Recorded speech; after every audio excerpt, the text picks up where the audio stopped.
Hello again, YouTube. Recently I made a video called The Problem with Not All Men, and it got quite a bit of discussion going in the comments section and even a video response from NoelPlum99. So a special hello to you, Noel.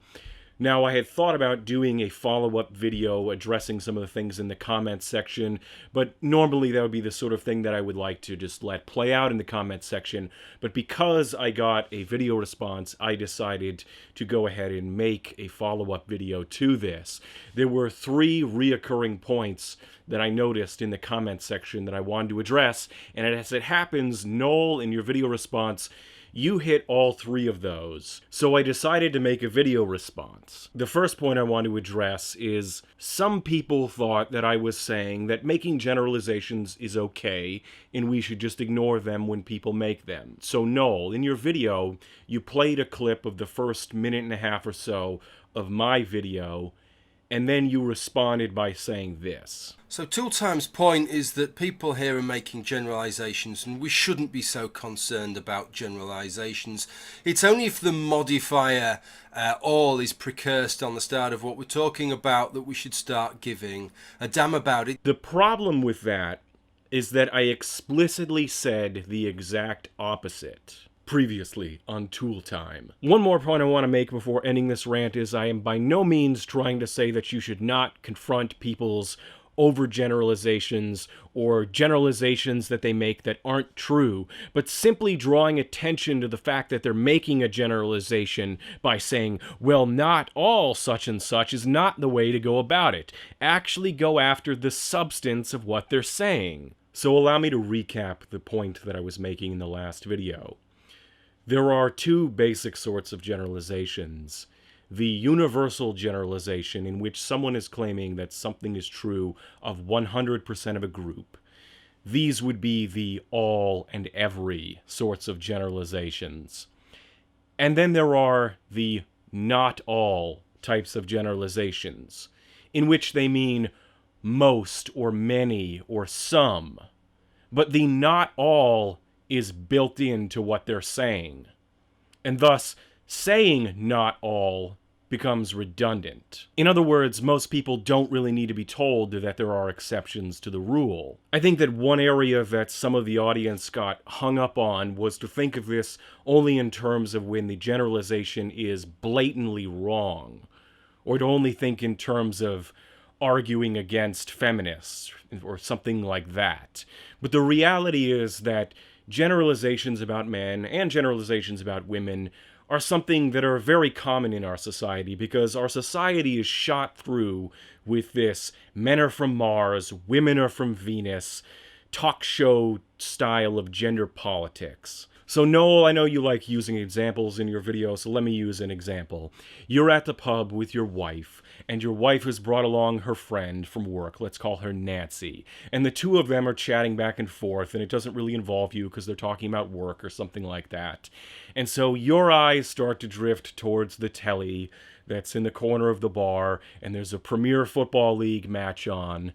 And as you're watching it, Nancy notices that you're tuning them out, and she gets a little upset about that, or just wants to get your attention. So she says, "Why do blokes like watching football on the telly?" Now, how do you respond to something like that? You have to ask yourself, in this situation, does Nancy believe that 100% of men like watching football? Probably not. It's possible, but probably not. So are you going to be actually telling her anything she doesn't already know by saying, well, not all men like watching football? If Nancy said all men like football, then that would be a special case.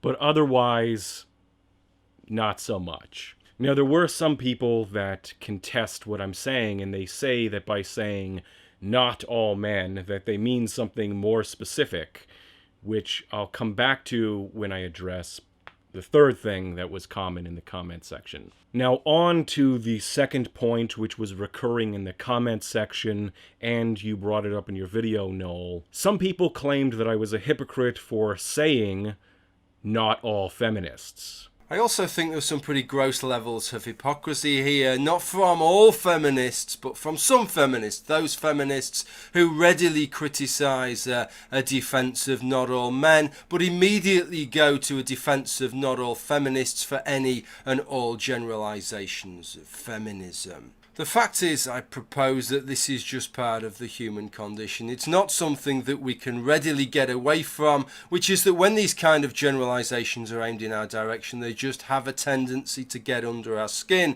And it just doesn't seem right to criticise other people for not taking these generalisations on the chin when we can't take them on the chin ourselves. My response to that is that I did not use the words "not all feminists." I said something much more specific, and you can really only treat them as the same if you make no distinction between the specific and the general, which leads directly into the third recurring point from the comment section that you also brought up in your video. Some people claimed that a general statement like "not all men" is the same thing as making a more specific statement. I have to ask you, ToolTime, why did you feel the need to be so specific?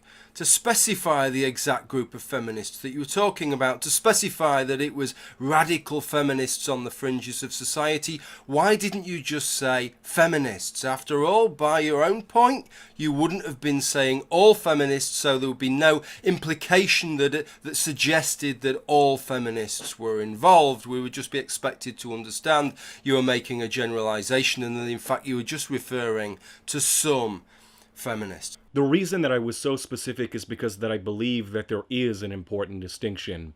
And when I talked at the end of the video about addressing generalizations in a way that was on point, being specific is part of what I meant. Noel, you brought up again this claim, "men are rapists," as a hypothetical claim to examine. So that if we say that all men are rapists, that should be a problem, but if we just say that men are rapists, well, clearly this is a generalization and we shouldn't be concerned about it. Now, one way we could respond to such a statement would be to say, the best research we have on the subject shows that only 6% of men are rapists. Although rape is a serious crime, claiming men are rapists exaggerates things to the point of absurdity. Now, is that the same thing as saying, "not all men"? Only if you hoover out all of the actual content of that statement do you get "not all men." Although I didn't actually say that people should ignore or be okay with generalizations, I'm starting to see now why some people would think I said that, given that they see no distinction between a highly specific statement and a very broad and ambiguous statement like "not all." Not all is by definition broad and vague, and honestly I was hoping that it would not come down to semantics, but I guess we gotta go there. Alright, so what does "not all" mean? Well, we have "all," which in the context that we're talking about would mean the whole of something, 100%. And "not" is a denial or a negation. So it's saying not 100%, less than 100%. Okay?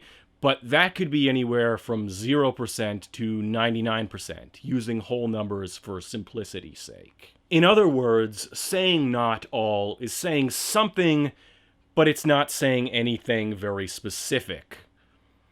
Any more specific meaning that somebody might infer from that could only come from something like social convention. As it so happens, there was someone in the comments section who claimed that when somebody says "not all X's are Y's," that everyone knows they mean most X's aren't Y's. Well, okay, there's 3 problems with that. The first is that interpretation of the phrase does not always fit how it's used. There are very often people who use the phrase "not all men" in a self-serving way. They're throwing other men under the bus to make themselves look good, by positioning themselves as one of the few rare exceptions. Dora, why are men such jerks? Not all men, Khaleesi. The second problem, the phrase can be interpreted in completely different ways than that. It's ambiguous. By saying not all, you could mean most are not, or you could mean a few are not, and anything in between, because there's nothing specific about that phrase. And you should not assume that everyone knows, for reasons I'll come back to. The third problem with that is that it is a completely unclear way to state that point. The English language is highly flexible and nuanced, and there's really no excuse to say something that ambiguous when you're trying to make a more specific point. In fact, why don't you just say, most X's aren't Y, if that's what you mean? So the analogy that comes to mind for me when talking about the difference between making a broad statement versus a specific statement is, I'm from New York. Because I grew up in upstate New York, about an hour south of Montreal. And later in my adult life, when I lived in other places and traveled around, most of the time when I told people I'm from New York, they would instantly assume New York City and then ask me about that. And then I have to say, no, I'm from upstate New York. To which they would very often say, oh, you mean like Albany? And then I would have to say, no, like even further north, like up near Canada. And then they would say, wow, I didn't know New York was that big. So examine that situation for a moment. And side note, yes, this has truly happened to me on multiple occasions. And there's even a Facebook meme about it, if you want, like, it's a common thing. Saying, I'm from New York is a broad statement.